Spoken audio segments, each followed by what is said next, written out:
Let's take a look at how you can easily create variations of the same design using Studio and Creative Fabrica, perfect to create a range of products for your print-on-demand e-commerce store.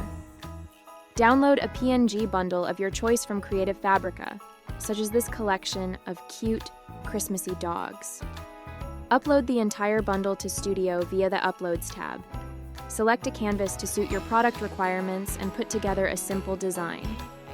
I added 2 text fields with some text and added 2 arc transformations to create a circular framing around the image.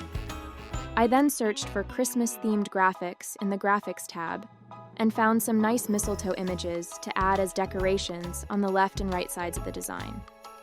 To produce multiple variations, I simply removed and replaced the central PNG by deleting the original one, clicking to add a new one to the canvas from the Uploads tab, and saved each design as new file to easily and quickly create different designs.